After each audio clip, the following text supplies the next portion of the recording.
राधा वल्लभ श्री हरिवंश राधा वल्लभ श्री हरिवंश। वृंदावनेश्वरी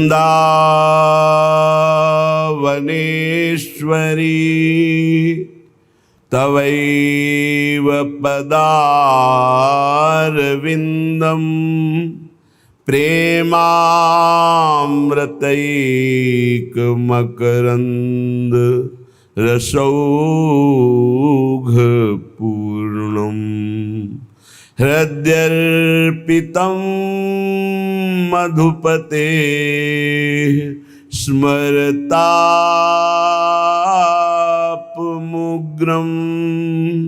निर्वापयत् परमो शीतलमाश्रयामि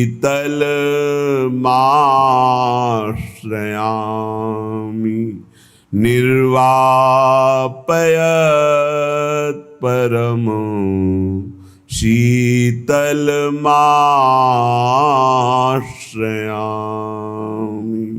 दैगल बाही जुगल बर राजें हों यह सुख लाहौरी सुनिए टेर कृपा निधि राधा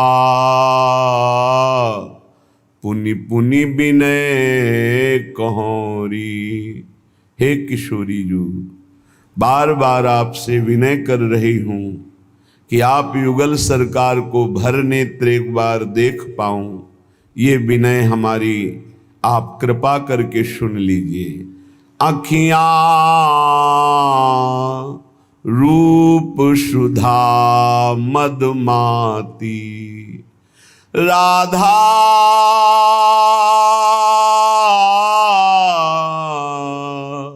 श्री राधा राधा श्री राधा। ये अखियां रूप सुधा मदमाती बिन देखे यह जुगल सुघर छवि बहुआतुर अकुलाती अखियां रूप सुधा मदमाती। बानी परी रति चरण कमल की अब कैसे सच पाती ललित माधुरी दर्शन दीजे वाही को ललचाती। मेरी अखियां रूप सुधा मदमाती। हे किशोरी जी, मेरे नेत्रों को बान पड़ गई है आप युगल सरकार की रूप माधुरी का पान करने की। ऐसी कृपा करो कि आप युगल सरकार मेरे नेत्रों से कभी एक पल के लिए भी दूर ना हो। ये स्वभाव पड़ गया है आपके चरणों के सानिध्य में रहने का और आपकी रूप रसास्वादन करने का, नेत्रों का। ललित माधुरी जी कह रहे कि दर्शन दे करके हमारी ये लालसा पूरी करो।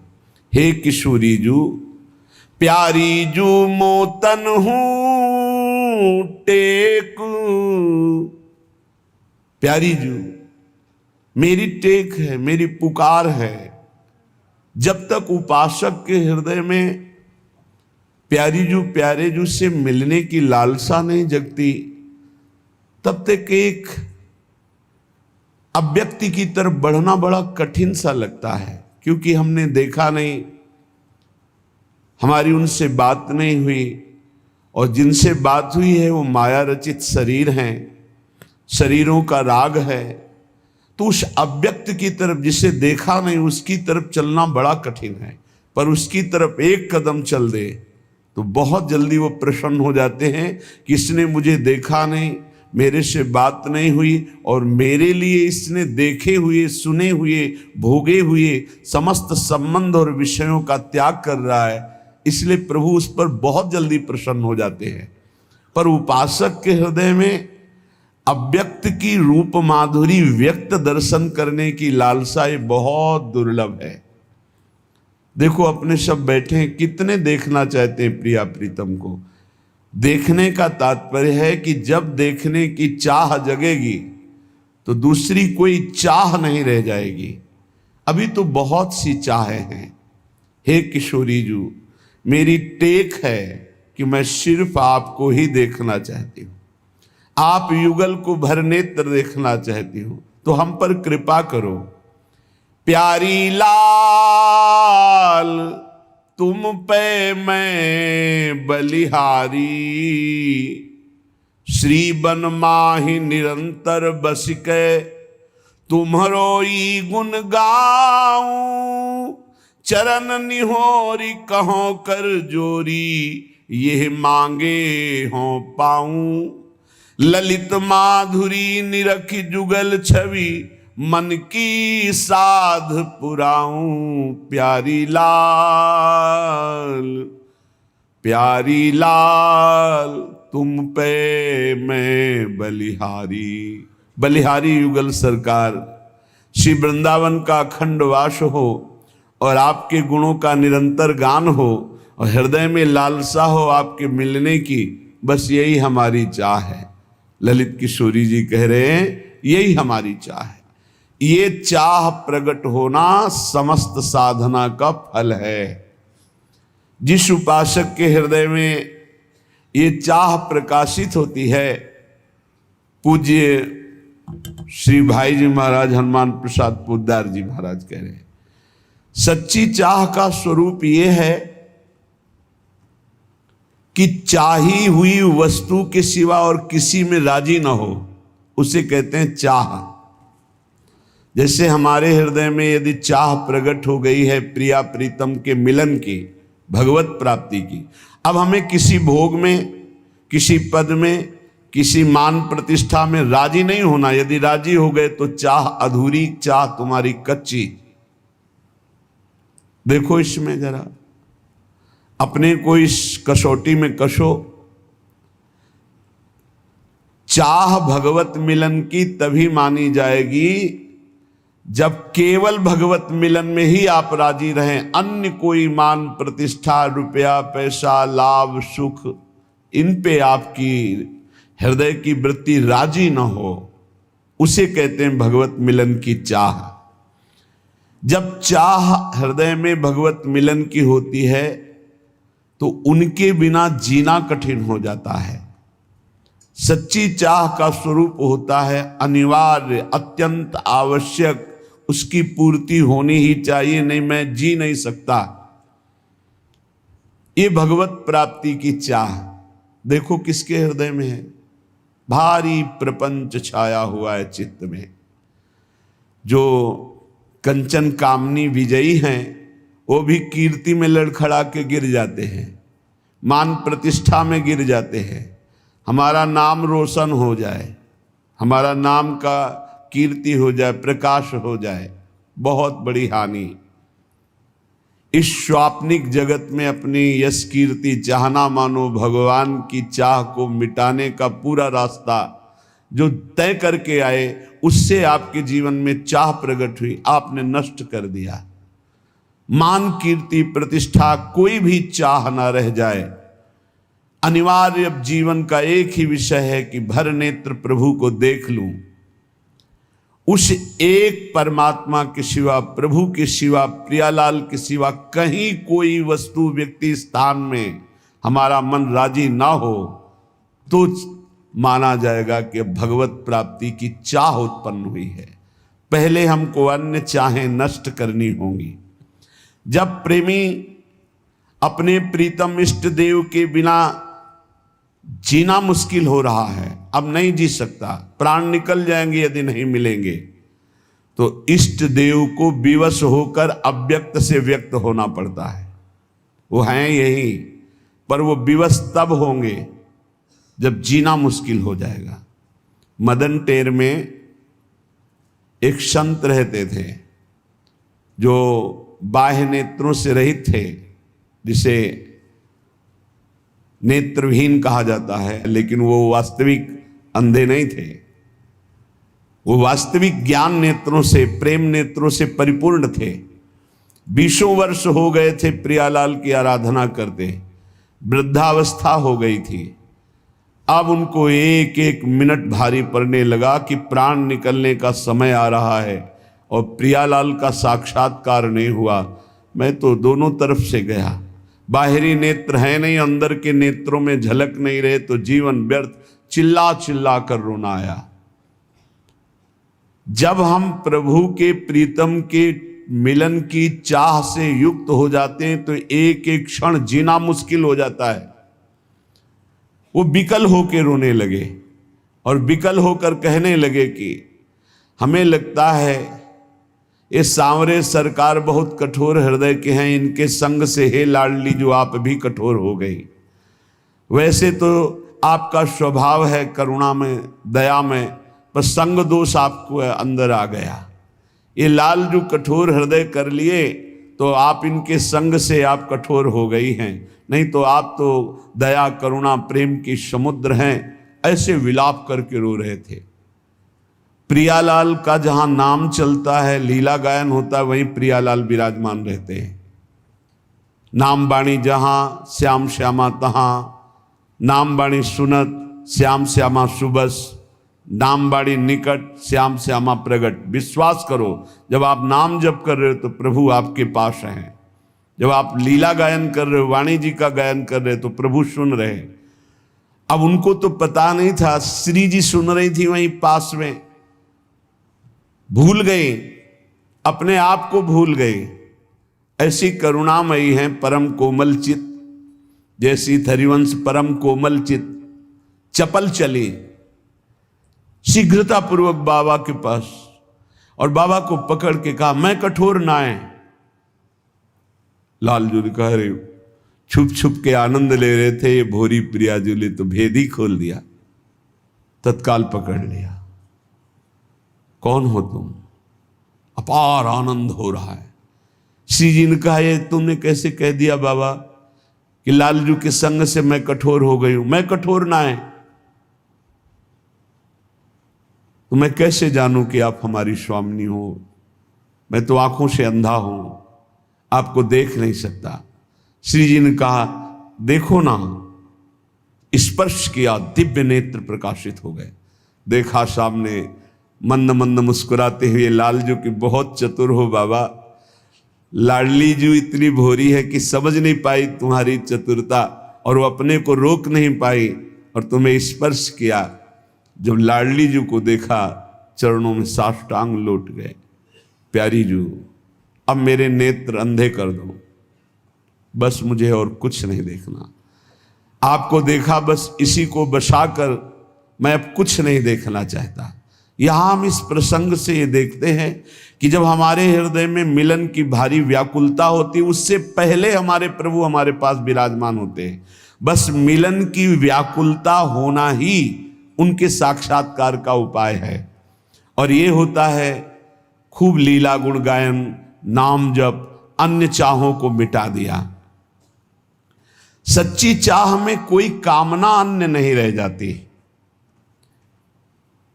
यदि हमें प्रभु से कुछ चाहिए तो अभी प्रभु के दर्शन की चाह नहीं है। प्रभु से कुछ चाहिए, अनुकूलता चाहिए, समस्या हट जाए, विपत्ति हट जाए, शरीर स्वस्थ हो जाए, कुछ भी चाहिए तो अभी प्रभु के दर्शन की लालसा प्रबल नहीं हुई है। जब कुछ लेने की लालसा ना हो और वो दे तो भी लेने की लालसा ना हो, हाँ, कैसे जैसे छोटा बालक रोने लगा। अब मां ने खिलौने भेजे, वो खिलौने में भी नहीं राजी हुआ, फिर भी रो रहा है। मां ने किसी और को भेजा, फिर भी राजी नहीं हुआ, तब मां अपनी गोद में ले लेती। ऐसे लोक लोकांतर की भोग सामग्री हमारे प्रभु हमको दे तो भी उसमें हमें राजी नहीं होना। हमें भूरी सखी की तरह मान कर जाना है। भूरी सखी सेवा कुंज में जो चने बंदरों को डालने जाते हैं, बंदर जो खाद के छोड़ देते हैं, उन्हें ठुड्डियां कहते हैं, उनको बीन करके यमुना जी के पावन पुलिन में बैठ करके उनको पा करके रात दिन श्री जी को पुकारते।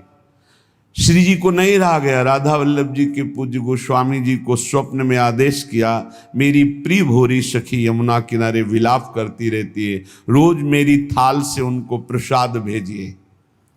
जब प्रसाद लेकर के गए और प्रसाद देखा तो खड़े हो गए श्री भोलानाथ जी, भोरी सखी माथे पे लगाया। जब वो चले गए तो रोने लगे कि आपको पता है कि मैं आपके लिए विकल हो रही हूं, आप हमें प्रसाद देकर संतुष्ट करना चाहती, किनका मुख में डाला और यमुना जी में प्रसाद को समर्पित कर दिया और कहा आप जानती हैं कि मैं आपके लिए विकल हो रहा हूं, बस मुझे आप चाहिए, आप चाहिए, हमें राजी कहीं नहीं होना। अपने को अपने इष्ट देव भी सुख सामग्री देकर अगर हमें राजी करना चाहे तो हमें राजी नहीं होना। हमें आप चाहिए, आपसे नहीं। हमारा लक्ष्य आप हैं, आपसे कुछ नहीं चाहिए। उपासना करने वाले को जो ऐसी भावना वाला होता है उसको बहुत जल्दी भगवत साक्षात्कार मिलता है। भगवत प्रेम की अपार वृद्धि होती है जब ये बात होती कि आपसे भी कुछ नहीं चाहिए, आप चाहिए। दर्शनानंद का यथार्थ लाभ उसी को प्राप्त होता है जिसके अंदर ये विकलता होती है मिलन की। चाह को बढ़ाने का एक सरल उपाय और सफल उपाय है। पूज्य भाई जी श्री हनुमान प्रसाद पोद्दार जी कह रहे हैं, जब तक आप भोगों को अनित्य मान करके उनका त्याग नहीं करेंगे तब तक ये चाह बढ़ेगी नहीं। तत्काल सत्संग से प्रकट भी होगी तो दब जाएगी, वो प्रकाश नहीं कर पाएगी। चाह तो कहीं ना कहीं चिंगारी रूप में है ही, तभी तो आप रात्रि में चैन से सोते नहीं हैं, सत्संग के लिए भागते हैं। चाहे पानी गिरे, चाहे सर्दी हो, चाहे भीषण गर्मी हो, हर परिस्थिति में तो ये चाह ही तो आपको सत्संग में ला रही है, ये चाह ही तो आपसे नाम जपवा रही है, ये चाह ही तो संसार के भोग रागों का त्याग कर रही है। पर अभी हमारी कहीं ना कहीं चाह में मिलावट है, अपने शरीर सुख की, अपनी इंद्रिय सुख की। जब हम संसार के समस्त भोगों को दुखदायक समझकर, नाशवान समझकर सारी इच्छाएं छोड़ देते हैं और कोई परलोक की कामना नहीं रखते, स्वर्ग जाएंगे, अप्सराएं मिलेंगी, अमुक अमुक अमुक ऐसा, इन भोगों का भी त्याग और निरंतर नाम जप और भगवत लीला गायन, ये दो बातें जीवन में बहुत जोर की बैठ जाएं। सेवक शरण सदा रहा, अनत नहीं विश्राम, बहुत जोर की बात है। कै बाणी हरिवंश की और कै हरिवंश नाम, समिट जाओ, दो जगह समिट जाओ। या तो बाणी चल रही, पद गुनगुना रहे हैं, और या नाम जप चल रहा है। और संसार के समस्त भोगों को अनित्य जानकर उनकी तरफ से उदास हो जाओ। नहीं भोगना, नहीं सुख है, चाहे जितना आप संसार के भोगों को एकत्रित कर लो, भोग लो, परिणाम में दुख, अशांति, चिंता, शोक, भय यही बना रहेगा। जब उपासक समस्त भोगों की वृत्ति का त्याग करके एक एक वृत्ति से भजन करता है, भगवत चिंतन करता है, भगवत लीला गुणगायन करता है, तो उसके अंदर विरह प्रकट होता है। ये आग होती, आग, विरहाग्नि। ये भगवत विरह एक ऐसी दुर्लभ स्थिति है जो किसी किसी महान सौभाग्यशाली को प्राप्त होती है।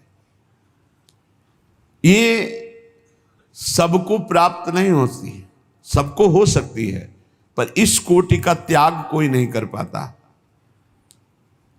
बहुत आश्चर्य होता है, जिन भोगों के लिए बड़े बड़े वैरागी डरते रहते हैं कि कहीं हमें पतित न कर दे, सत्संग और नाम जप का प्रभाव ऐसा कि हमने कई ऐसे गृहस्थ परिवार देखे हैं अपने संपर्क में हैं, शिष्य जन हैं, और आजीवन ब्रह्मचर्य का नियम लिए हैं, सब परिवार सुख भोगों का त्याग करके बलिहारी है उनके ऊपर अपार कृपा। पर अभी कहीं किसी राग में टिके हुए हैं जिससे विकलता नहीं आ रही।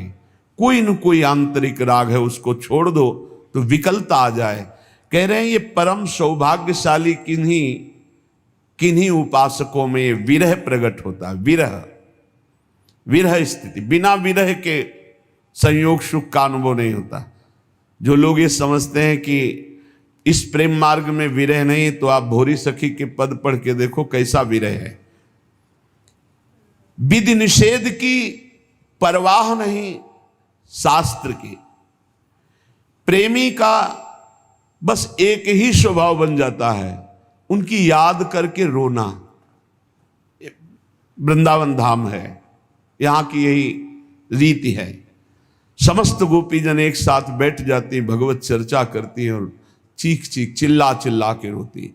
कभी संयोग का अनुभव होता है श्री कृष्ण के, कभी वियोग का अनुभव होता है। पल पल में नवीन नवीन प्रेम का आनंद उत्पन्न। यही दशा देख करके तो उद्धव जैसे ज्ञानी वो धूल धूसरित हो गया ज्ञान कि अभी हमको वो श्री कृष्ण का प्रेम प्राप्त नहीं हुआ जो इन महाभाग्यशाली गोपियों को प्राप्त है। ये विरह वेदना जब हृदय में प्रकट होती है, ये सारे कर्म संस्कारों को जलाकर राख कर देती है। जो भोग वासना के बीज जन्म जन्मांतर से पड़े हुए हैं, सब भस्म हो जाते हैं इस विरहाग्नि में। प्रीतम की स्मृति में अपार सुख और दुख दोनों का अनुभव होता है। इतना दुख होता है कि सारे पाप कर्म जन्म जन्मांतरों के सब भस्म हो जाते हैं, और इतना सुख होता है कि सारे शुभ भस्म हो जाते हैं। शुभ अशुभ भस्म हुए, भगवत साक्षात्कार हुआ। जब तक शुभ है तब तक भगवत साक्षात्कार नहीं होगा, अशुभ की तो बात जाने दो। शरण निरापक पद रमित सकल अशुभ शुभ नंस, देत सहज निश्चल भगत सु जय जय श्री हरिवंश। आचार्य हरिवंश चंद्रजू अपने शरणागतों के शुभ अशुभ दोनों का नाश करके अद्भुत नित्य विहार रस प्रदान करते हैं। बहुत ये सूक्ष्म विषय है। इतना भगवत मिलन के लिए रोना और विरह दुख आया, सारे अशुभ नष्ट हो गए। फिर एकदम उनकी भावना में ऐसा डूबा पार सुख मिला कि सारे शुभ नष्ट हो गए। शुभ और अशुभ दोनों नष्ट हुए। दिव्य चिदानंद देह भाव से वो अपने आराध्य देव के समीप हो गया।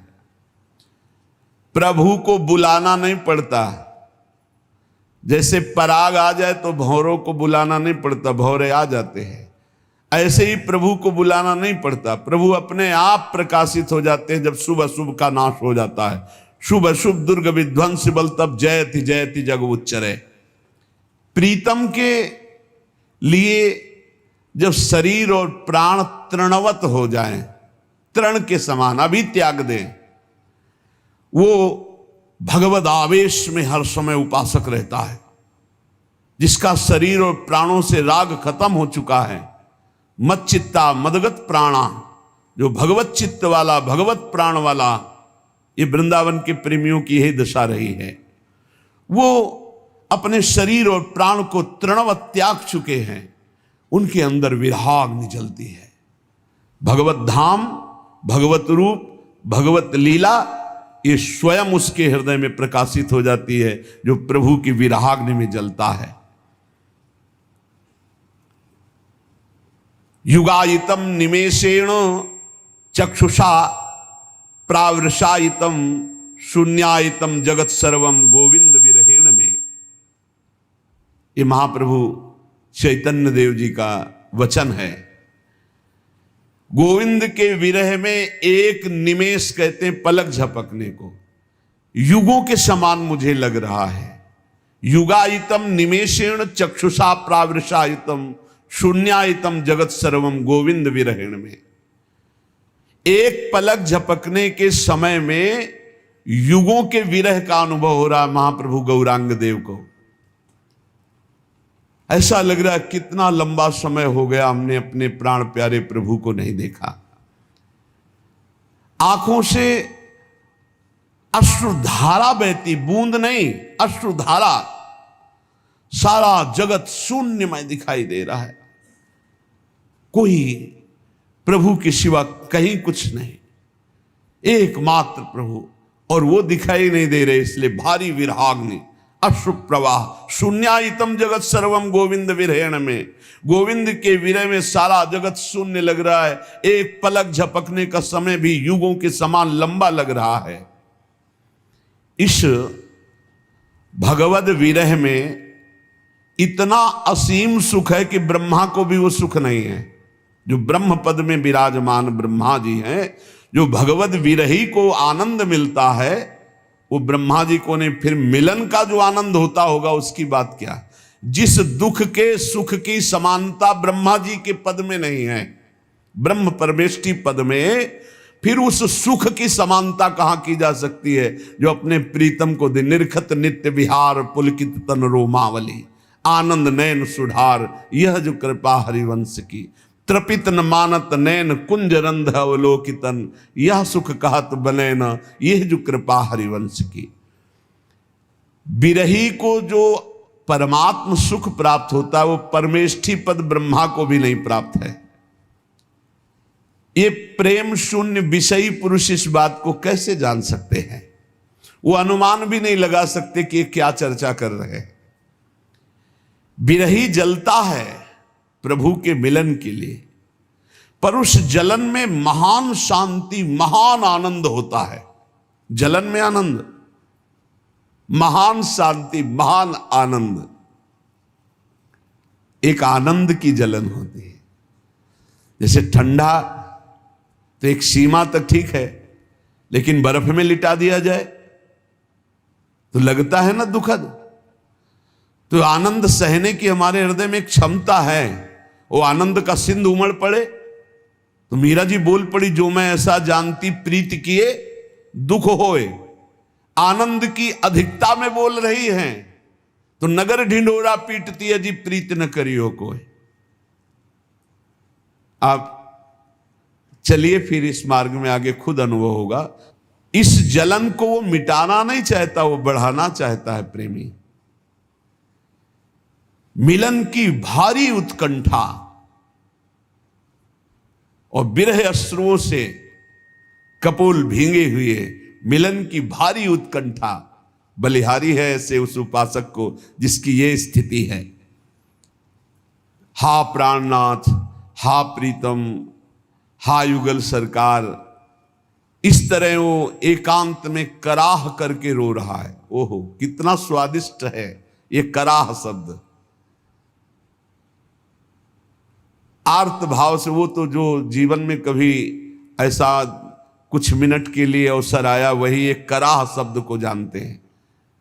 पीड़ा में तो सब कराह रहे हैं, अपने मन के प्रतिकूल परिस्थिति में सब रो रहे हैं, लेकिन प्रभु के लिए कराह। हा किशोरी जू, हा लाडली जू, अब जिया नहीं जा रहा, ये बलिहारी है।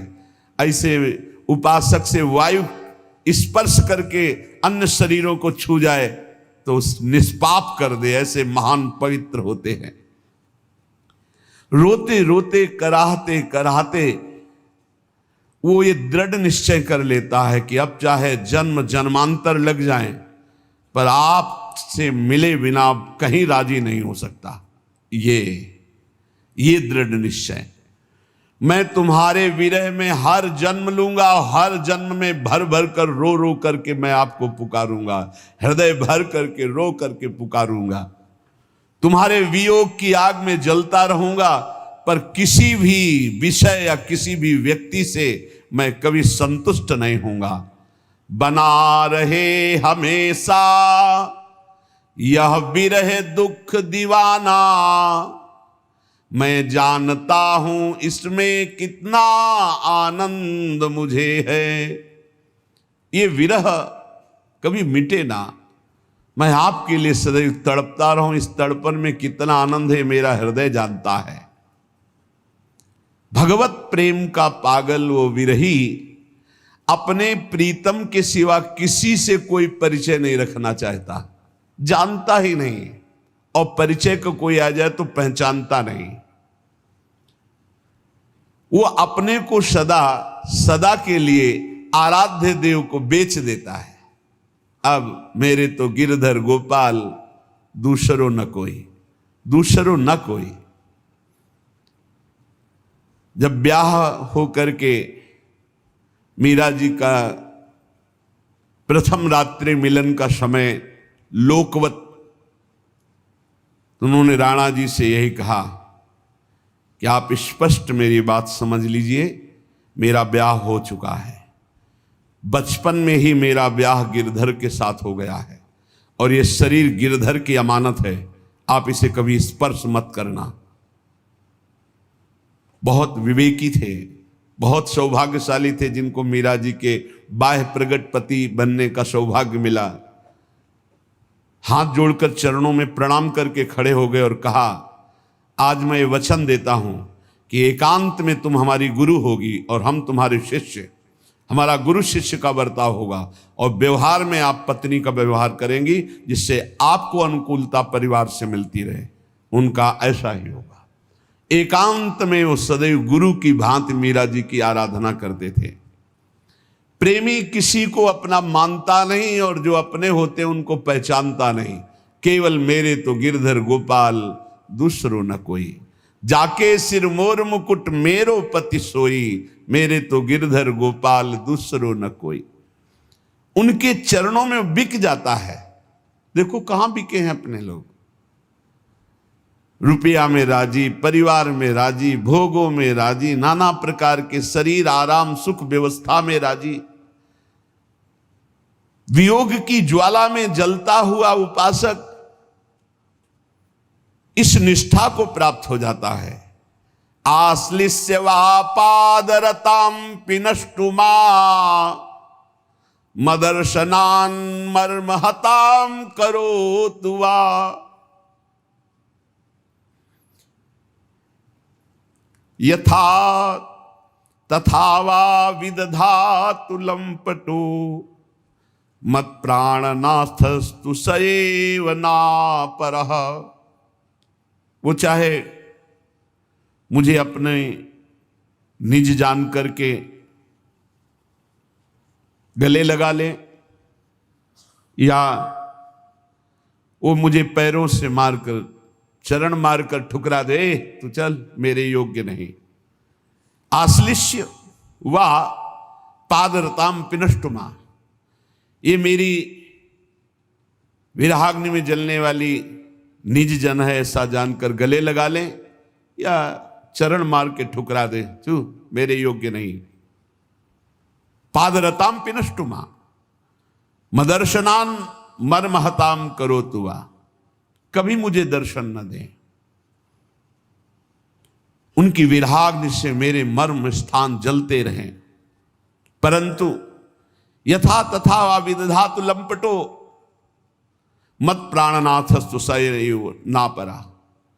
पर मेरे प्राणनाथ आप ही रहोगे, दूसरा नहीं। चाहे मुझे लात मार के ठुकरा दो या अपना जानकर गले लगा लो या कभी दर्शन न दो, मेरे मर्म स्थानों को विरहाग्नि जलाती रहे, पर मैं आपको ही अपना प्राणनाथ मानूंगा। माना है, मानते रहेंगे। आप जैसा चाहो वैसा व्यवहार करो। ऐसी निष्ठा आ जाती है उपासक के हृदय में। आपको यदि कभी भी ऐसा स्वाद मिला है तो आपका हृदय बहुत पवित्र हो रहा है। क्या स्वाद? एकांत में बैठकर प्रभु की याद में रोना आया है। एकांत में, सभा में तो कभी कभी सात्विक भाव सभा में प्रकट होते हैं तो दो चार बूंद अश्रु निकल जाते हैं, लेकिन इनका कोई खास महत्व नहीं। महत्व है एकांत में आपको कोई देख नहीं रहा और फिर आप अपने प्रभु की याद में रो रहे हैं, वास्तविक हृदय से रो रहे, कोई देख नहीं रहा, पर्दा लगा हुआ, शांत आप एकांत में, वो बहुत महिमाशाली बात है। रोने में प्रभु की प्राप्ति का एक ही उपाय है, सच्ची मानिएगा। सब साधनों का फल है एकांत में बैठकर रोना आ जाना। ऐसे कोई उपाय नहीं दिखाई दे रहा। अब कैसे आपसे मिल पाऊं और आपके मिले बिना आप चैन नहीं है। दर्श बिन दुख न लागे नैन। अब नहीं, वो जो रोने में आनंद है, वो आनंद और किसी स्थिति में नहीं। प्रभु के लिए रोना, रोते रहिए, प्रेम आंसुओं से सींच सींच कर नाम पुकारते रहिए, राधा, हा किशोरी जू, हा लाडले प्राण वल्लभ लालजू, हा प्रिया प्रीतम, ऐसे पुकारते रहिए। देखिएगा ये विरह बेल सारे तन में फैल जाएगी और इसकी जड़ इतनी मजबूत होती है कि कोई उखाड़ नहीं सकता। काम क्रोध लोभ मोह मद मत्सर, ये प्रेम की बेल को उखाड़ नहीं सकते, इसकी जड़ बड़ी मजबूत होती है। मेरे नैना बिरह की बेली बई, सींचत नीर नैन को सजनी, ये मूल पाताल गई। मेरे नैना बिरह की बेली बई, ये इतनी जड़ पाताल में चढ़ी गई कि कोई उखाड़ नहीं सकता इस प्रेम बेली को। और ये बेली बहुत जला रही है, प्रीतम के मिलन के लिए बहुत ही विरह बढ़ रहा है। ये विगसत लता सुभाए आपने, छाया सघन भई, अब कैसे निर्वारों सजनी, ये सब तन पसरी गई। मेरे नैना बिरह की बेली बई, ऐसी विरहाग्नि कि नेत्र रूप देखते हैं तो तन में विरहाग्नि, और तन तन से लगा है तो नेत्रों में विरहाग्नि। कभी चैन ही नहीं, प्रेमी को कभी पूर्णता ही नहीं अनुभव होती। ये सच है कि ऐसा विरह सच्चे उपासकों में जागृत होता है, जो रात दिन ईमानदारी से सच्चाई से भजन, ये व्यवहार, ये प्रपंच, एक दूसरे का तर्क, ये सब बहुत कूड़ा करकट है। प्रेमी को कब फुर्सत है दूसरे की देखने की, दूसरे की बात करने की, दूसरे विषय की, उसकी गुंजाइश ही नहीं है। वो नित्य मिलन में नित्य विरह देखता है और नित्य विरह में नित्य मिलन देखता है। विरही बात करके बात कर, कब मिलोगे, और सामने उसको दिखाई दे रहे। ये बड़ा प्रेम का विलक्षण स्वरूप है। ये अनुभव में ही आता है। अनिर्वचनीयम प्रेम स्वरूपम, ये वर्णन करने में नहीं आता कि सूक्ष्म तरम, बड़ा सूक्ष्म है। मिलन में अमिलन और अमिलन में मिलन, ये स्थिति प्रेमी की रहती है। सर्वत्र अंदर बाहर प्रीतम ही प्रीतम है। अति सुख कर मिलन मधुर, जिसमें होता प्रिय का संयोग, मृदुल मधुर मुस्कान मनोहर, अनुपम दिव्य सुधा रस भोग। देखता है मेरा प्रीतम मंद मंद मुस्कुरा रहा है, और उन्हीं की तरफ देख कर कहता है कब मिलोगे, कब हृदय से लगोगे। मिलन में विरह और विरह में मिलन, बड़ी अटपटी प्रेम की बात है। अंतर्दृष्टि न रहती होती वृत्ति सर्वथा वाह्यकार, किंतु परम उत्कृष्ट नित्य सुख देता प्रिय का विषम वियोग। दिग दिगांत मिलता उनका निस्दिन मद दर्शन संयोग। प्रतिपल हर दिशा में संयोग दिखाई दे, जिधर देखता है अपना प्रीतम दिखाई देता है, पर वो मिलन की चाह से तड़प रहा है। अद्भुत पहेली, जैसे भगवत रसिक जी कहते हैं, अरबरात मिलवे को निश दिन, रात दिन मिलने के लिए चटपटा रहा है, लेकिन मिले ही रहते, रात दिन मिले रहते हैं। फिर कह रहे हैं मानो कब हो मिले ना। तब कहा भगवत रसिक रसिक की बातें, रसिक बिना को समुझ सके ना। तो ये प्रेम, ये विरह तल्लीनता से प्रकट होता है। रात दिन जब हम उनका चिंतन करते हैं, भजन करते हैं, तब हुक पैदा हो जाती, कब मिलेंगे, कब मिलेंगे। जो आधे पल के लिए भी किसी भी प्रलोभन में प्रभु का सुमिरन नहीं छोड़ता, किसी भी संकट में, किसी भी परिस्थिति में, किसी भी सुख संयोग में आधे पल के लिए प्रभु का सुमिरन नहीं छोड़ता, उसे तल्लीनता कहते हैं। तल्लीन, प्रभु में लीन। बहुत सूक्ष्म विषय है, इसलिए समझकर। भारी से भारी सुख संयोग के समय में भी आधे पल के लिए प्रभु को नहीं भूला, भारी से भारी दुख विपत्ति में भी आधे पल के लिए प्रभु को नहीं भूला, भारी से भारी प्रलोभन में प्रभु को नहीं भूला, भारी से भारी भय की स्थिति में भी प्रभु को नहीं भूला आधे पल के लिए, उसे कहते हैं तल्लीन। ये प्रेम विरह तल्लीन हृदय में प्रकट होता है, हर समय जो चिंतन में डूबा हुआ है। जैसे गोपीजन कह रहे हैं उद्धव जी से, क्या समझाओगे मुझे? उनको समझाओ जिनकी समझ रह गई हो, हमारी समझ ही नहीं रह गई तो हमको क्या समझाओगे? उद्धव मन न भये 10-20, एक हु तो सो गयो श्याम संग, को अवराधे उद्धव मन न भये 10-20। समझने वाला मन तो श्याम सुंदर के समीप है, अब क्या समझाओगे? समझ ही नहीं रह गई, कौन समझे उद्धव? ये तल्लीनता।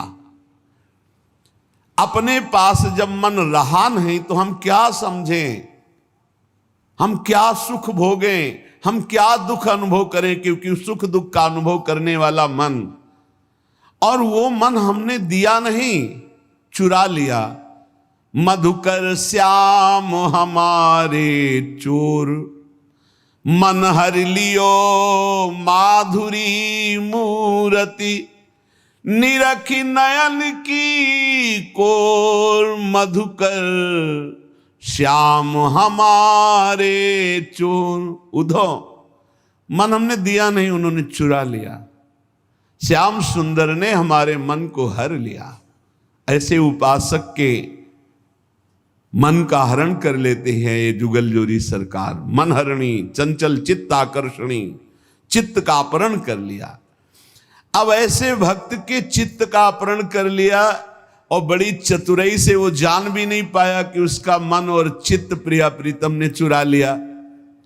अब वो दूसरों को देख रहा है पर चित्त ही नहीं है, तो क्या देखे? बिना मन के संयोग के कोई भी इंद्रिय अपना कार्य नहीं कर सकती।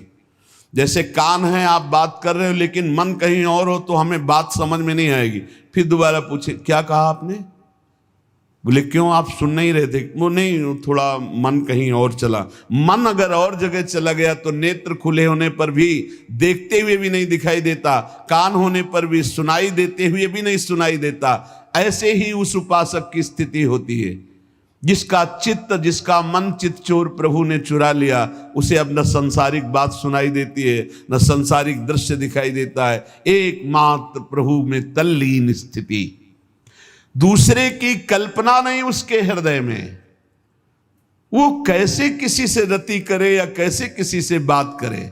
देखो गोपीजन कह रहे, श्याम तन श्याम मन, श्याम है हमारो धन, आठों याम उद्धव हमें, श्याम ही सो काम है। श्याम हिए श्याम जिए, श्याम बिनु नाही तिए, आंधे की सिला करी आधार श्याम नाम है।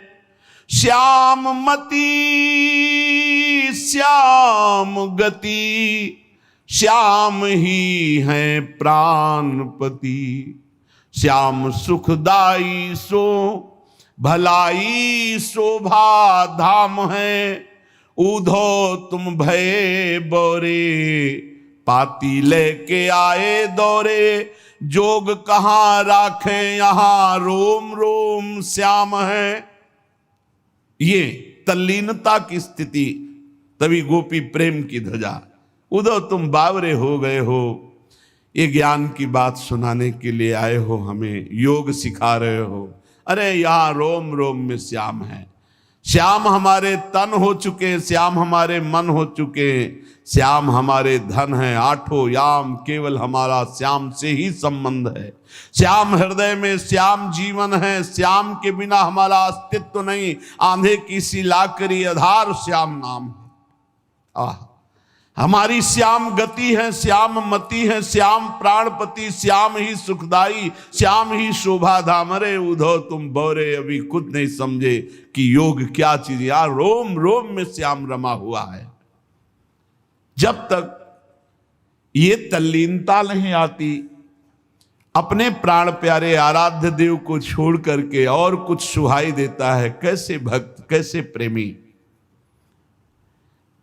उत्साह उसके अंदर हो ही नहीं सकता किसी और वस्तु, व्यक्ति, स्थान के सानिध्य की, जिसे भगवत प्रेम की लालसा, भगवत चरणारविंद के आनंद की लालसा है। वो कोई किसी को देखे सुने तब कहीं मन हो, इच्छा उत्पन्न हो, उसका मन तो चला गया प्रीतम के पास, तो क्या देखे, क्या सुने, क्या इच्छा करे। पर जब तक ऐसी स्थिति नहीं है तो उस स्थिति के लाने के लिए अपने प्रभु आराध्य देव का एक क्षण भी विस्मरण न हो, ये नियम बनाओ। भजन का नियम, बहुत बड़ी वस्तु प्राप्त करने के लिए समय दे दिया प्रभु ने। सच्ची कहते हैं, समय दे दिया, इससे बड़ा। पूज्य पंडित गया प्रसाद जी महाराज कहते हैं, ये अगर लाला ने तुम्हें भजन करने का समय दे दिया है तो अब इनसे और कुछ मत मांगना, इनके पास और कुछ नहीं है। भजन करने का समय दे दिया, बहुत बड़ी कृपा होगी, भजन कर लो। एक क्षण भी ऐसा न जाए जिसमें आपने उनका स्मरण न किया हो। पहले बताया कि चाह, ऐसी चाह जिसमें कोई चाह नहीं, उसी चाह से विराग्नि। फिर बताया विराग्नि प्रकट होती है तल्लीनता में। अब तल्लीनता कैसे आती है, तो बोले प्रीतम का एक पल के लिए भी विस्मरण न हो, ये नियम बना लो। क्या जाता है, राधा राधा राधा राधा जपते हुए हर कार्य करो, जो भी क्रियाएं हो रही, भगवान नाम स्मरण, अंतर में वृत्ति फंसी रहनी चाहिए, छूटने न पावे नाम। तद विस्मरणेन परम व्याकुलते, अगर छूट गया तो व्याकुलता होनी चाहिए। भूल बर्दाश्त करते हो इसलिए नाम जब छूट जाता है। तुम्हें भूल में जलन नहीं होती कि कैसे भूल गया प्रभु को, कैसे मैं नाम छोड़ दिया प्रभु का। तुम भूल को बर्दाश्त कर रहे हो, इसलिए नाम जब निरंतर नहीं चल रहा। नहीं, व्याकुलता पैदा हो जाए, अंदर जलन पैदा हो जाए, कैसे छूट गया नाम, तो नाम निरंतर चलने लगेगा। अपने प्रीतम के लिए आधा क्षण भी किसी और को नहीं देना। पूरा जीवन अब नाम कर दिया। तन वांग मनोभिरमलई शुभम तो वासिता। ये शरीर, ये मन, ये वाणी, ये मैं, सब कुछ प्रभु के नाम कर दिया। आप दूसरे की गुंजाइश नहीं। इस चरम सीमा की वृंदावन के प्रेम रस की प्राप्ति के लिए आराध्य देव बाध्य होकर उसके समीप रहते हैं, बाध्य होकर। सुमिर पवन सुत पावन नामू, अपने बस करी राखे रामू। इस चौपाई को बहुत ही गहराई से चिंतन करो। अपने बस करी राखे रामू, परम स्वतंत्र भगवान को अधीन कर लिया। किसके बल से? सुमिरन के बल से। सुमिर पवन सुत पावन नामू, अपने बस करी राखे रामू। यदि निरंतर नाम जल चल रहा है, आधे पल के लिए भी प्रभु को नहीं भूल रहे, तो आराध्य देव बाध्य होकर आपके अधीन हो जाएंगे। ये शब्द बहुत बोलने में सरल निकल गया पर बहुत कठिन है। आराध्य देव बाध्य होकर आपके अधीन हो जाएंगे। और अधीन नहीं, ऐसे थिरक थिरक कर नृत्य करते हुए आनंद प्रदान करते हैं। ऐसी लीलाएं जो महासुख में निमग्न कर देती है। ये हम सत्य के आधार पर कह रहा हूं। पूज्य भाई जी कह रहे हैं, केवल कोरी भावुकता नहीं, अर्थात अनुभव युक्त कह रहा हूं। जैसे लिखा है, वृंदावनम परित्यज्य पादमेकम न गच्छति। एक कदम भी वृंदावन से बाहर नहीं जाते, ऐसे एक कदम उससे दूर नहीं रह सकते जो हर पल प्रभु का सुमिरन करता है। प्रभु नित्य हैं, प्रभु सत्य हैं, प्रभु सर्वत्र हैं। तो तुम जहां सुमिरन कर रहे हो, नित्य सत्य सर्वत्र विराजमान परमात्मा वही है। ये बहुत आनंद का विषय। 24 घंटे तुम्हारे साथ प्रभु हैं। सहचर हैं तुम्हारे, सहचर, साथ जहां जाओगे वहीं वो विराजमान है। इसका कारण निरंतर सुमिरन। जिसका निरंतर सुमिरन होता है वो प्यारा लगने लगता है। सुमिरन का प्रभाव ऐसा है, जो प्यारा लगने लगता है उसका अखंड स्मरण अपने आप चलने लगता है। इह परलोक के सारे भोगों का त्याग, पूर्ण समर्पण कैसे भुलाया जा सकता है जिसके प्रति पूर्ण समर्पण हो चुका है। आहा, ये प्रीतम शब्द कितना आनंदमय है। प्रीतम, किसी के एक प्रीतम हो तो हाहाकार प्रेम का मच जाता है। यहां विहरत दो प्रीतम कुंज, हृदय रूपी कुंज में दोनों प्रीतम गौर श्याम गलबहियां दे हुए, अद्भुत आनंद। एक प्रीतम में तो प्रेम का उन्माद चढ़ जाए, फिर मेरे दोनों प्रीतम, प्रिया और प्रीतम, ये दोनों जिसके नेत्रों में, हृदय में, कैसा अद्भुत आनंद होगा। आहा, कितना प्रिय शब्द है ये प्रीतम। प्रीतम तो कभी चित्त से कोई विसार दे तो प्रीतम कैसा। प्रीतम चित्त से बिसर जाए तो प्रीतम कहता। प्रीतम तभी माना युगल सरकार को जब चित्त से बिसरे ना। सिद्धांत है, तीनों लोकों के वैभव का लालच दिया जाए और आधे निमेष के लिए अपने प्रीतम को ना भूले, वही तल्लीन महाभागवत है। प्रीतम के प्यारे जन अपने प्रीतम के लिए सर्वस्व न्यौछावर कर देते हैं। बस एक बार वो हमसे बात कर लें, एक बार मैं देख लूं, इसके लिए सब कुछ न्यौछावर। यहां क्या न्यौछावर है?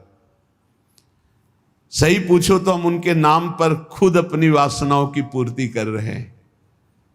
हम उनके लिए न्यौछावर क्या हुए हैं? वो हमारे लिए न्यौछावर है। वो केवल शरणागति की लाज रख रहे हैं। प्रभु को प्रीतम बनाने की देर है, फिर तो तुम देख लेना तुम्हारे अंदर कैसा आनंद। पर प्रीतम तभी माना जाएगा जब आधे पल के लिए भी उनका विस्मरण न हो। प्रीतम के प्रेम प्रवाह का जे भी प्रादुर्भाव होगा, ध्यान दीजिए, राजपाट, धन दौलत, स्त्री पति पुत्र, मान इज्जत, जीवन मरण, लोक परलोक, स्वर्ग मोक्ष सब बह जाएगा कूड़ा करकट की तरह। कहीं राग नहीं रह जाएगा। जब प्रेम का प्रवाह प्रकट होगा, फिर तो हृदय में एक अद्भुत चाह, एक अद्भुत सद्गुण, एकमात्र प्रीतम। ब्रह्म नहीं, माया नहीं, नहीं जीव नहीं काल, अपनी उस सुधि ना रही, एक रहे नंदलाल। भगवत स्मरण का तार इतना कि मैं स्मरण कर रहा हूं ये भी चिंतन छूट गया। जब तक जगत की कोई भी वस्तु, व्यक्ति, स्थान प्यारा लग रहा है तो वाणी से कहो प्रीतम, अभी हृदय से प्रीतम नहीं माना। भगवान हमारे प्रीतम नहीं हुए अगर जगत की कोई भी वस्तु, व्यक्ति, परिस्थिति अच्छी लगती है। अपने प्रभु के प्रभाव को सुनकर, उनकी लीलाओं को सुनकर, उनका गान करके अभी दूसरी बात करने की इच्छा होती है, अभी दूसरे को देखने की इच्छा होती है, अभी दूसरा कुछ भोगने की इच्छा होती है। अरे दिव्य स्वरूप, गुण धाम, ऐश्वर्य, माधुर्य, सौंदर्य, कारुण्य, सख्य, वात्सल्य, स्वामित्व, प्रेम, ये सब के समुद्र है हमारे प्रभु। अब हम किसकी तरफ देखें? अटल विश्वास करो। भगवान के प्रेम को कोई दूसरा आपको दे दे, ऐसी संभावना मत करना। भगवान का प्रेम, जैसे कहा जाता है कि प्रेमियों के संग से प्राप्त होता है, तो प्रेमियों के संग से मिलता है नाम, प्रभु के लीला गुण, प्रभु की उपासना। उसको जब करोगे तब प्रेम प्राप्त होगा। ऐसा नहीं है कि आप प्रेमियों के संग हो, उनकी अवहेलना करो, नाम जप ना करो, लीला गुण गायन ना करो, सेवा में तत्पर ना हो प्रभु के, फिर आपको प्रेम प्राप्त हो जाए। तो ऐसा नहीं, ऐसा नहीं, कभी ऐसा नहीं देखा गया कि वो बहिर्मुख है, आज्ञा उल्लंघन करता है, प्रेम में डूब गया। एक भी उदाहरण नहीं है।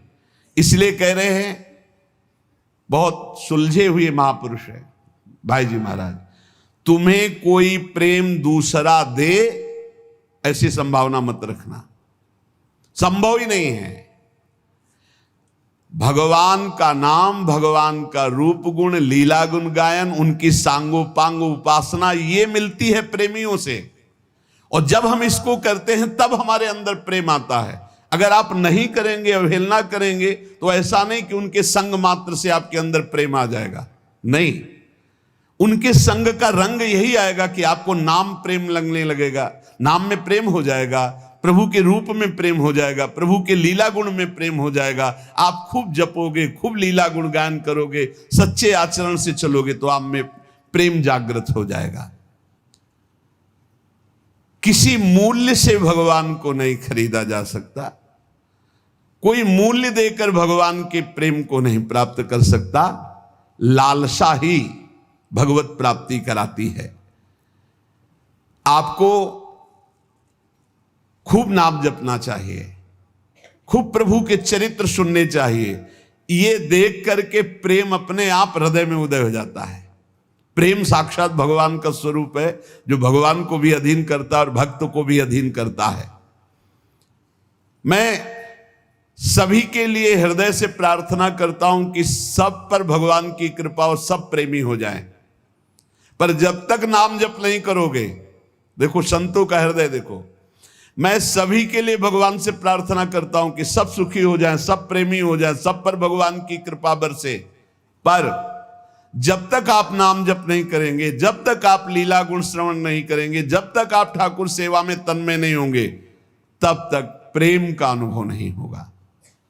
भगवान की कृपा सब पर है, पर अधिक महत्व भजन में दो, ये समझ में नहीं आता। आशीर्वाद मांगने की ये जो आदत पड़ गई, आप आशीष दे दीजिए, आप आशीर्वाद दे दीजिए, आप कृपा कर दीजिए। संतों का आशीर्वाद कृपा भगवान नाम में छुपा हुआ, जैसे कि राधा राधा राधा। अब पकड़ लो आप, यही आशीर्वाद है। आप इसे न पकड़ो तो कोई आशीर्वाद आपके अनुभव में नहीं आएगा। आशीष देते हुए भी बात खुलकर समझ लीजिए। आप अगर कृपा पर विश्वास रखते हैं तो शर्त है, उनके द्वारा निकले हुए मुख से वचन पर विश्वास कर लीजिए। जो प्रेमी रसिक महापुरुष हैं, अगर आप कृपा पर विश्वास रखते हैं तो यही उनकी कृपा है। हरिवंश कृपा हरिवंश कहां, हरिवंश कहां, हरिवंश लहाए, हरिवंश सुलाभ सदा तिनके, सुख संपत्ति दंपति जो जिन। जो कह दिया कि बोलो राधा राधा, इसी से सब प्राप्त हो जाएगा। ये जो लोग तर्क विवाद करते हैं, हमारा उनसे कोई प्रश्न उत्तर नहीं। हम उन सद्भावना वालों से प्रार्थना करते हैं, बिना कोई संशय किए। जैसे डॉक्टर के द्वारा दी हुई दवाई खा लेते हो आप, ऐसे आप बिना संशय के राधा नाम जपो, और परिणाम में आपका मंगल ना हो तो आप बताना। अरे पूरा भजन हो जाने की बात जाने दो, थोड़ा भी भजन होगा तो आपके जितने नाम राधा नाम लिखे हुए रजिस्टर में, इतने ही आपको परम पद पहुंचा देंगे। पर जब पहुंच जाओगे तो फोन से बताओगे, थोड़ी बात यह है। इसलिए नहीं, यही माया का खेल है, नहीं सबको विश्वास हो जाए। अब हम चीख चीख के कह रहे हैं, जिनको विश्वास है उनका मंगल शुरू हो गया है, पर जिनको विश्वास ही नहीं उनको कैसे बताया जाए। तो कह रहे सबसे बड़ी भगवान की कृपा यह है कि भगवत प्रेमी महात्माओं संतों के वचनों पर विश्वास हो जाए। दूसरे कोई उपाय को मत पकड़ना, अन्य साधनों को मत पकड़ना। क्योंकि भाई जी महाराज संपूर्ण ग्रंथों का संपादन करने वाले बड़े ज्ञानी महात्मा हैं, अनुभूत महात्मा हैं भाई जी। आज तक किसी एक शब्द पर संशय नहीं हुआ। कह रहे हैं कि अन्य साधनों की तरफ मत जाना, ना किसी ये साधन से प्रेम होगा और ना किसी के प्रलोभन से आना कि मैं तुम्हें प्रेम करवा दूंगा, आओ हम। नहीं, किसी के प्रलोभन में मत आना, किसी साधन को मत पकड़ना। ये होगा भगवत कृपा से, भगवत प्रेमी महात्माओं के द्वारा दी हुई उपासना से। नाम लीला गुण गायन सेवा, हमारे शब्दों को पकड़ लो। नाम लीला गुण गायन सेवा, ये तीन है ऐसे महान जो त्रिगुणात्मिका माया से हटाकर भगवत प्रेम की प्राप्ति करा देंगे, प्रिया प्रीतम का साक्षात्कार करा देंगे। विश्वास करो, शरणागति उनके चरणों के आश्रय से इसमें रति हो जाएगी। नाम में रति, रूप गुण में, लीला गुण में, धाम में, ये सब संत महापुरुषों का ये कृपा अवतार हैं भगवान के। सच्ची मानिए, यदि भाव से सेवन करो तो बहुत जल्दी आपको लाभ प्राप्त हो जाएगा। प्रभु जब प्रेम का परम अमृत पिलाना चाहते हैं तो अपने कृपा कटाक्ष से भगवत प्रेमी महात्मा का मिलान करा देते हैं। और जिस परम सौभाग्यशाली जीव पर एक कृपा प्रकट होती है, वो अमृत की तरह संत का सेवन करता है। ये तो मेरे भगवान है, मेरी लाडली जो है, जो बोले वही हमारे लिए परम धर्म है, परम सत्य है, बस इनकी आज्ञा पर मुझे चलना है। ये कृपा पात्र में ऐसी बातें होती हैं। उनकी कृपा से अधीनता आने लगती है, गुरु के प्रति, भगवत प्रेमी महात्मा के प्रति अधीनता। अब जो ही कहें करें हम सोई, नहीं तो पड़े हैं हम उनके सहारे पड़े हैं, जो कह रहे हैं वही कर रहे हैं। अब जो ही कहें करें हम सोई, आयुष लिए चले निज दासी, मन क्रम वचन त्रिशुद्ध सकल मत, हम श्री हित हरिवंश उपासी। उसे अन्य किसी साधन की तरफ आकर्षित नहीं होना चाहिए। अष्टांग योग, बहुत से भी अन्य साधन है और अन्य प्रवक्ता हैं। अपने गुरु प्रदत्त साधन का दृढ़ भरोसा, इसी से सब काम हो जाएगा। खुल के कह रहे, तीन बात केवल पकड़ लो, नाम जप, वाणी गायन और ठाकुर सेवा। जो भी कर्म कर रहे हो प्रभु के लिए, सब कुछ ठीक हो जाएगा। बहुत ज्यादा प्रपंच करने की जरूरत नहीं भगवत प्राप्ति में। जब तक अन्य साधनों की तरफ वृत्ति जाती है तो दुख की प्राप्ति होती है, दुख की। बस समझ लो, समझ लो। अन्य साधनों के, कभी वैराग्य, कभी योग, कभी ये, कभी वो, कुछ सिद्ध नहीं हुआ। पूज्य भाई जी महाराज कह रहे, जब भगवान किसी को अपना परम प्रेमामृत प्रदान करना चाहते हैं तो भगवत कृपा कटाक्ष से भगवत प्रेमी महात्मा का संग मिल जाता है और उनकी अधीनता हृदय में आ जाती है। अब जो ही कहें करें हम सोई, आयुष लिए चले निज दासी। अन्य साधनों का कोई भी आकर्षण नहीं, और जो गुरु प्रदत्त साधन है उस पर दृढ़ विश्वास, इसी से काम हो जाएगा। यही पाने का उपाय है। अन्य साधन में इतनी सामर्थ्य नहीं। या गुण साधन, गोस्वामी तुलसीदास जी, या गुण साधन ते नहीं हुई, तुम्हारी कृपा पाओ कोई कोई। कोई कोई कौन? वही जिसे भगवत प्रेमी महात्मा का संग मिल गया। अन्य साधनों का आश्रय छोड़कर एकमात्र गुरु कृपा से प्राप्त साधन पर दृढ़ विश्वास, और साधन करते हुए भी कृपा की बाट जो होना कि ये तो गुरु जी ने जीने के लिए साधन दिया है, बका होगा तो सब उनकी कृपा कोर से। साधनों का बल न रखने का मतलब ये नहीं कि जो मन आवे सो करो, सतपथ को छोड़कर कुपथ मार्ग में चले जाओ, कह दो कृपा से सब हो जाएगा, ऐसा नहीं। गुरु प्रदत्त साधन में दृढ़ता पूर्वक लगना, पर अंदर से भाव ये रखना कि ये तो गुरुदेव की आज्ञा का पालन हो, तो जो हमें प्रेम मिलेगा, प्रियालाल मिलेंगे, वो तो गुरुदेव की कृपा से मिलेंगे, वो तो प्रियालाल अपनी कृपा से मिलेंगे। सत्कर्म जितने भी हैं ये असत्कर्म हटाने के लिए हैं। एकमात्र प्रभु की इच्छा में अपनी इच्छा को मिला दो, ये सबसे बड़ा साधन। जोई प्यारो करे सोई मोई भावे। जैसे वो तुम्हें रखें उसी में संतुष्ट रहो। इसका मतलब ये नहीं कि कुमार्गगामी वृत्तियां पापाचरण कर रहे हो तो उसी में संतुष्ट रहो क्योंकि प्रभु ऐसा रख रहे। ऊपर कह दिया गया, सतपथ को छोड़कर कुपथ में चलने वाला साधक नहीं होता। सतपथ में चलते हुए जैसी परिस्थिति है, जैसी स्थिति है, मेरे प्रभु के द्वारा दी हुई है, हम अन्य किसी का आश्रय नहीं लेते, आगे बढ़ते चले जाते, तो उसके हृदय में प्रभु के प्रेम की प्यास बढ़ जाती है। इस प्यास में जितनी पीड़ा होती है, कैसे प्रभु मिले, कहां से क्या करूं, किसके पास जाऊं, क्या करूं, वो विकलता होती है, वही प्रभु की प्राप्ति कराती है। बिना राग रहित हुए अनुराग आता ही नहीं है।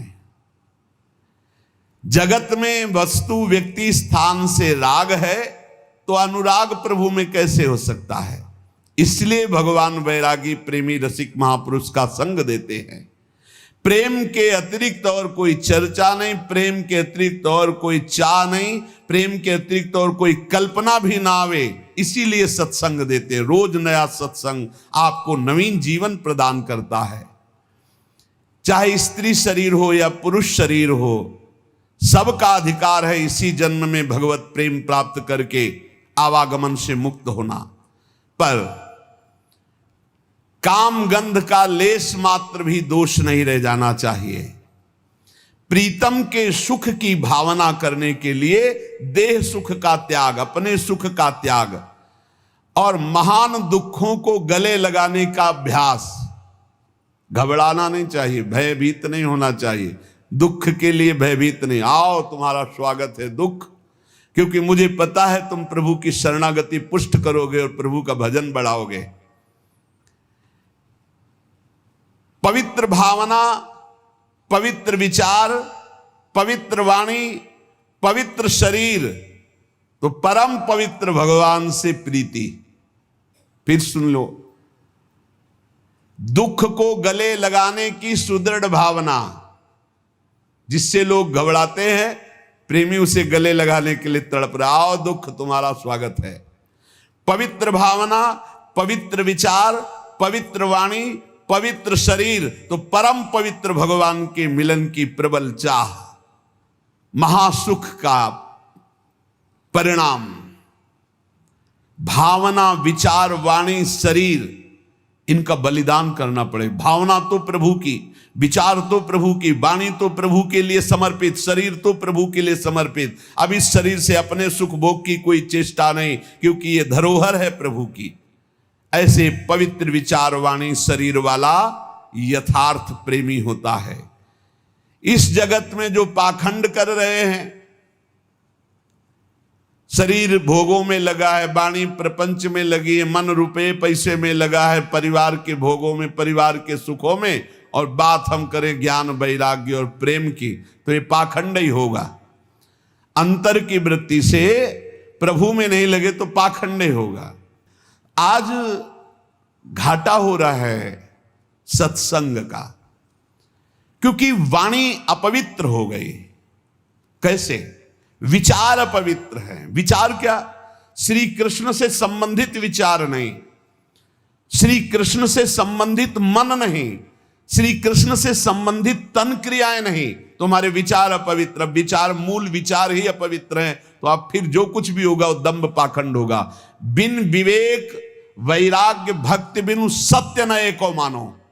भगवत ऋषि की बड़े सिद्ध महापुरुष हुए। विवेक हो, वैराग्य हो और भगवान के चरणों में विशुद्ध भक्ति हो। बिन विवेक वैराग्य भक्ति बिनु सत्य न एको मानो, भगवत विमुख कपट चतुराई सो पाखंड जानो। वो पाखंड ही है जो कपट और चतुराई पूर्वक लोगों को रिझाना, संपत्ति लेना, नाना प्रकार की वासनाओं की पूर्ति करना। उनको भगवत तत्व का ज्ञान कैसे हो जाएगा?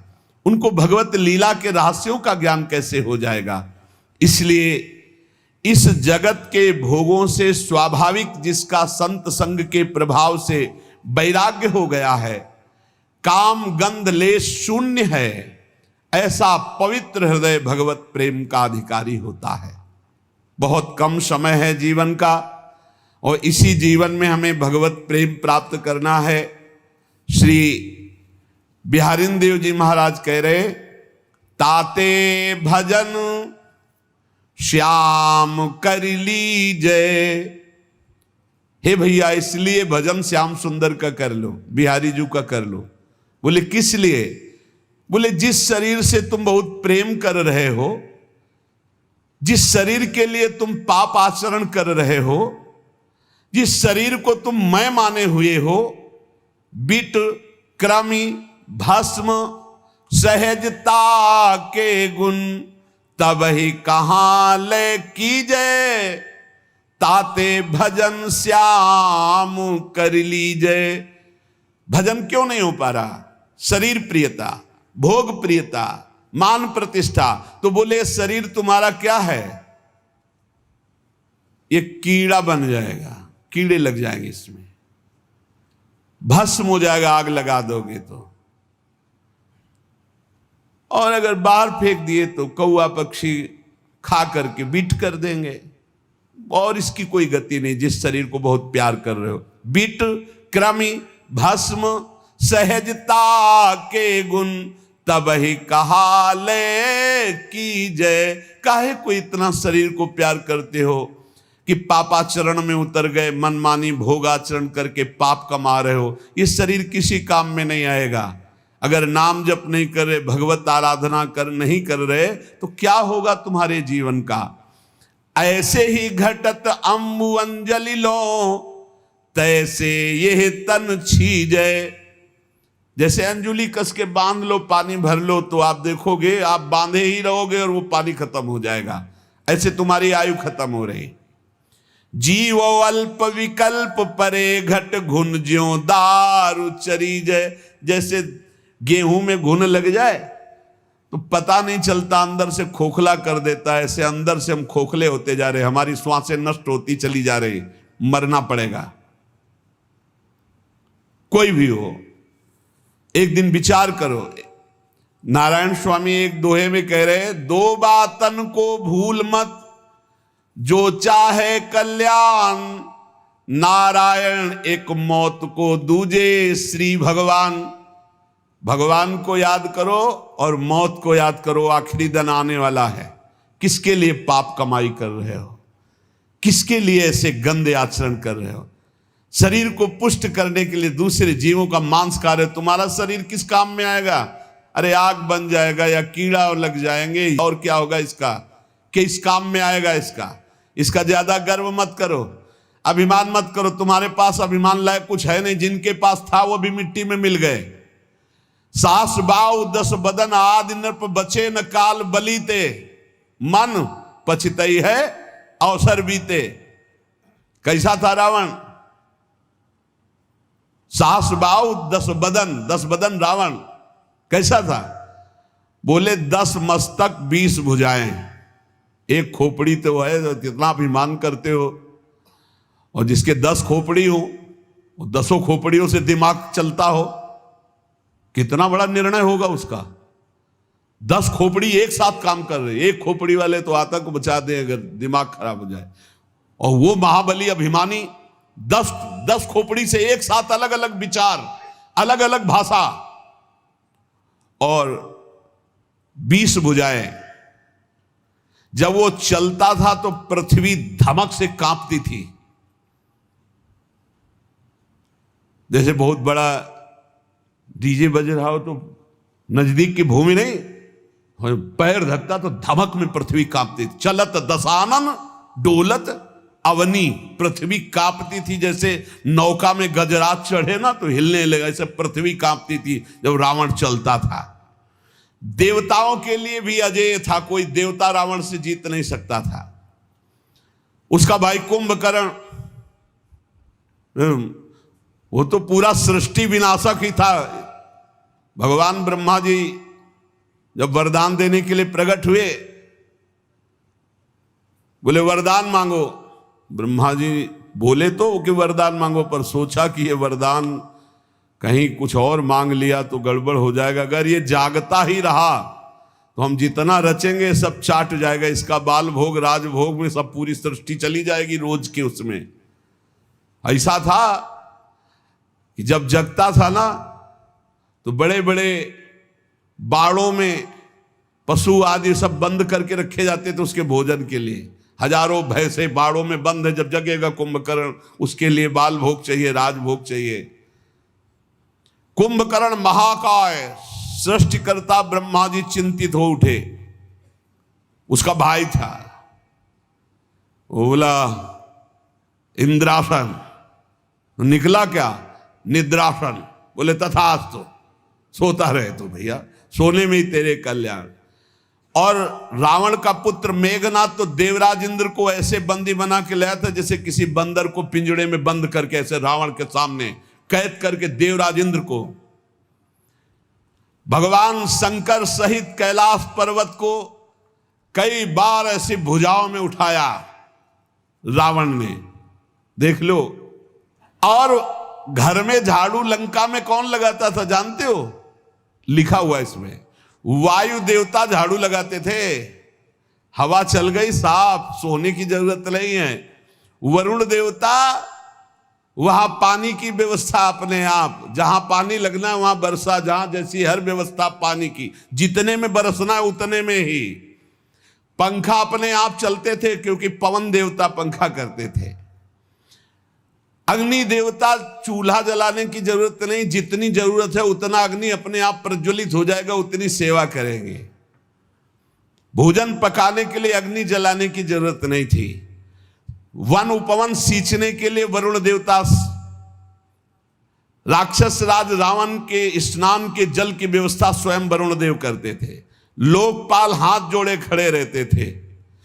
एक बार मृत्यु देवता आए तो बंदी बना करके कारागार में डाल दिया रावण ने। आज तक किसी ने मृत्यु को बंदी बनाया हो ऐसा नहीं, लेकिन रावण ने मृत्यु को बंदी बना दिया। रतन वैभव, इतना प्रताप कि स्वर्ग लुटता घूमता था चरणों में रावण के। लेकिन भाई सुरासुर विजयी, त्रिभुवन को रुलाने वाला परम प्रतापी रावण जब भगवान श्री राम का विरोध किया तो काट काट के सब भुजाएं और गर्दन ऐसे मारे घूम रहे थे। बंदर जैसे फुटबॉल ने इसे लात मारते थे रावण की खोपड़ी में, कटी खोपड़ियों में 20 भुजाएं ऐसे पड़ी। सारा गर्व चूर हो गया, छिन्न भिन्न, पूरी लंका त्राहिमाम बोल दी। ऐसा प्रतापी रावण नहीं बचा तो कौन बचेगा फिर? मृत्यु को जिसने बांध रखा था सर्वनाश हो गया। और सुनो, रावण से भी बढ़कर एक प्रतापी महावीर हुआ, सहस्रबाहु गोस्वामी जी। सहस्रबाहु 10 बदन आदि नृप बचे न काल बलीते। सहस्रबाहु कार्तिकेय, 1000 भुजाएं शास्त्रार्जुन। एक बार रावण नर्मदा के किनारे दिग्विजय करते हुए जा रहा था तो देखा नर्मदा उल्टा बह पड़ी, तो उसका शिविर डूबने लगा। तो उन्होंने कहा कि कौन सा बांध टूट गया? तो गुप्तचरों ने बताया बांध नहीं टूट गया, शास्त्राबाहु अर्जुन स्त्रियों के साथ जल केली कर रहा है। तो उनका मेरा भय नहीं, बोले पाई भर नहीं आपका भय है।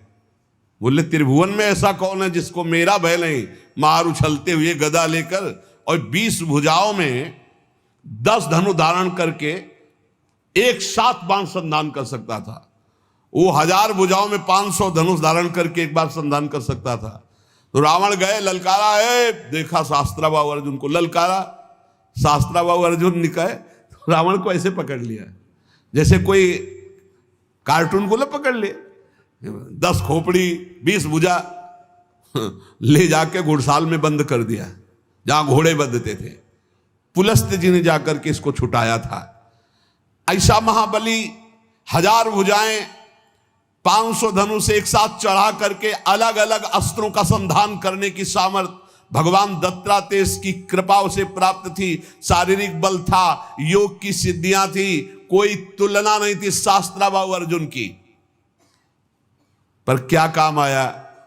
अभिमान बढ़ गया, जमदग्नि जी का अपमान कर दिया। तो भगवान परशुराम जी ने काट के फेंक दी 1000 भुजाएं, गर्दन, पूरे वंश का विनाश कर दिया। जिसके 10 मस्तक 20 भुजाएं वो रावण मर गया, जिसके 1000 भुजाएं वो शास्त्राबाहु अर्जुन मर गया। तुम 2 भुजाओं वाले क्या चाहते हो? क्या कर पाओगे? क्या कर पाओगे? वो 88,000 वर्ष तक जवान रहकर विषय भोगा शास्त्राबाहु अर्जुन, या 88 साल में जो है ना चलने लायक नहीं रह जाओगे।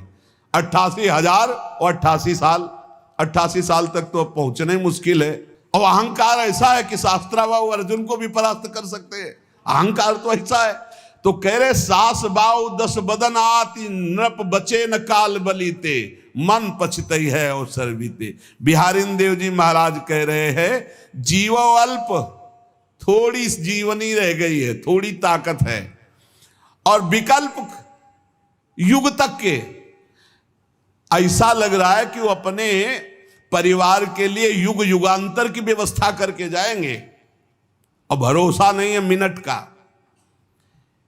अब उपाय सुन लो जिससे तुम युग युगांतर सुखी रहोगे। बिहारी देव जी कह रहे हैं, यह उपाय सुनो संतन पे, हरि सेवत सुख जी जय। बढ़िया उपाय है, संतों का संग करो और हरि का भजन करो, अपने कर्तव्य कर्म का पालन करो। अरे भाई हमारी बात समझ जा, ये माया के द्वारा प्रकट किया हुआ केवल दृश्य है, अंदर जो पावर है वो भगवान है। मान जाओगे तो मुक्त हो जाओगे। हीटर बहुत गर्म फेंक रहा है, कूलर बहुत ठंडा फेंक रहा है, फ्रिज बहुत ठंडा हो रहा है, एसी बढ़िया ठंडी हवा पे, बिजली तो वही है प्यारे। हम बिजली की बात कर रहे हैं। जो तत्व को जान लेता है वो जीवन मुक्त हो जाता है। कैसे जाने? अज्ञानी जीव बहुत तर्क वितर्क है। तो यह उपाय सुनो संतन पे, हरि सेवत सुख जी जय। श्रवण कीर्तन भक्ति भागवत 9 प्रकार तरी जय। संतों का संग करो, उनके उपदेश सुनो, नवधा भक्ति करो भगवान की, तो तर जाओगे संसार से। संतों की भक्ति बहुत कठिन है, बड़ा विचित्र है। हजारों में कहीं कोई सच्चा भगवत मार्ग में चलने वाला होगा, नहीं पाखंड का बोलबाला हो रहा है, पाखंड का बोलबाला। बहुत विचित्र है। केवल वेश धारण करके वो अपनी वासनाओं की पूर्ति कर रहे हैं। पहले था कि जैसे भंडारा हो रहा है या संत समागम है तो वहां पूछा जाता था, तुम्हारा प्रेम पट क्या है? अब अगर असली है तो उसको पता है तुम्हारा योग पट क्या है। असली तो क्योंकि सद्वई प्रश्न है, उतार कपड़े कहां से जुड़ा हुआ है, किस संप्रदाय का है? बोलो संप्रदाय का सूत्र क्या है, संप्रदाय के आचार्य कौन है, उनका स्वरूप क्या है, तुम्हारे संबंध क्या है, तुम्हारा संबंध का स्वरूप। एक इतने प्रश्न कि अगर वो सही नहीं है उतार कपड़े भाग यहां से। पाखंड करता है, संतों का नाम बदनाम कर, कुछ नहीं, बहुत है विचित्र। इसी बात का बड़ा दुरुपयोग हो रहा है, बड़ा दुरुपयोग। ऐसा हम नहीं कहते कि संत भूमंडल पे नहीं, संत ना हो तो बातें ही बिगड़ जाए, पर बहुत ही मतलब पाखंड की वृद्धि होती चली जा रही। नहाए नहीं तो उपाय बताया गया है, यही उपाय सुनो संतन पे, हरि सेवत सुख जी जय। संतों का संग हो, हरि चर्चा हो, श्रवण कीर्तन भक्ति भागवत 9 प्रकार तरी जय। भगवान की लीला कथा सुना, भगवान नाम कीर्तन किया। कैसे कैसे बड़ा विचित्र खेल। प्रार्थना करते हैं अपनी श्रद्धा को बचाए रखना, ऐसी जगह संपर्क मत रखना जहां पाखंड और दंभ का नाटक है। भगवान की नाम रूप लीला धाम भगवत चर्चा, और जो भगवान का निज जन होगा उसकी पहचान है, ऐसे कभी नहीं करेगा। और ऐसे करे तो भगवान का जन नहीं होगा, इसकी पहचान है, पक्का मान लेना। जो श्री हरिवंश नाम सब सिद्ध सवै रसिक बिलसै नौ निध्य भुगतै दे ही न जाचै। आज तक कभी भक्तों को ऐसे नहीं देखा गया। अखिल कोटि ब्रह्मांड नायक को मालिक नहीं माना, जिसका दासत्व तो लिए घूम रहा है, भेष बनाए घूम रहा है और दूसरों से पैसे मांगता घूम रहा है। तू लक्ष्मीपति का दास कहां से हो गया? ये सब पाखंड, सब नाटकबाजी। हमें लगता है हम हाथ जोड़कर प्रार्थना करते हैं, पाखंड का आदर मत करो। जो रुपया प्रधान है, जो भोग प्रधान है, जो वासना प्रधान, मत डरना। ये लोग ऐसे भी कहते हैं कि नहीं दोगे तो तुम्हारी हानि हो जाएगी। अरे उसकी अभी वर्तमान में उसकी हानि है कि गली गली डोल रहा है मांगता हुआ, तुम्हारा क्या बिगाड़ सकता है? कभी मत डरना। सच्चे आश्रम वैष्णव संप्रदाय से जुड़े हुए जो महापुरुष होंगे कभी ऐसे नहीं करेंगे। कोई ऐसी परिस्थिति ऐसी किसी के लिए देखा और वो कह रहे इसका सही, वो बात अलग है कि कोई ऐसी परिस्थिति आ जाए, नहीं तो भगवान के भक्त ऐसे कभी नहीं करते। पहचान होती, वो आपको हठ पूर्वक कभी देने के लिए विवश नहीं करेंगे। वो कभी पाखंड नाटकबाजी, ये भाषा में ये बड़ा आधुनिकता है। झोला में हाथ डाला और धुआं प्रकट हो गया, तो ऐसी थोड़ी वो बर्फ नहीं आती है, वो आइस वो धुआं फेंकती है। अब उसको पॉलीथीन में रखे, उसको फाड़ दिया, धुआं लिया। गांव के लोग बड़े बावरे, गेहूं की डलिया आ रही है, बोरा जमा हो रहा है। पाखंड का, नाटक का आदर न किया जाए और सत्य मार्ग में चला जाए तो वास्तविक संतों का संग भगवत प्राप्ति कराने में समर्थ है। आज तक जहां कहीं कोई भगवत प्राप्ति के मार्ग में अग्रसर हुआ है, संत जन हुए, पर बहुत ही कड़ुआ व्यवहार हो रहा है संसार में। साधुता के मार्ग से हट कर के व्यवहार हो रहा है। बहुत विचित्र नाटक है। इसलिए नाटक, पाखंड, दंभ, दिखावा, इनसे बच करके पहचान है भगवान के नाम रूप लीला धाम की प्रीति जिनके संग से होने लगे, जिनके संभाषण से भगवान नाम में, भगवत तरफ हमारा चित्त, जहां रुपए की मांग, जहां भोगों की मांग, जहां व्यवस्था की मांग। हम ये नहीं कह रहे कि संत अपमान करो, संतों के चरणों की धूल माथे पर, लेकिन जो ऐसा पाखंड करते हो ना कि 5100 दो, नहीं तो तुम गृहस्थ आदमी डर जाओगे कि हमारे लड़का बच्चा कुछ बिगाड़। कुछ नहीं इन पाखंडियों के पास जो तुम्हारा कुछ बिगाड़ सके। नहीं, कुछ नहीं। जो रुपया पैसा भोग वासनाओं की मांग करें फिर तुमको धमकी दे, वो साधु हो ही नहीं सकते। साधु ते होए न कारज हानि, वो तो परोपकार के लिए उनका स्वरूप है। वो अपने प्राणों को त्याग सकते हैं आपके कल्याण के लिए। वो आपको धमकी देंगे रुपया पैसा के लिए? ये सब केवल वासनाओं का खेल खेलने वाले हैं। इसलिए साधु संग पर प्रीति करो, पर पाखंड का, जो दंभ का जो बढ़ावा दिया जा रहा है उस पर सावधान हो जाओ। सिर्फ अर्थ देना बंद करो। कोई भूखा है, प्यासा है, हम कह रहे हो पाखंडी भी है, भूखा है, 2 रोटी खवा दो, तुम्हारा मंगल होगा। रुपया मत दो। रुपया देना है तो जहां आप देख रहे हो कि सैकड़ों गाय भूखी बंधी हैं, उनको दो।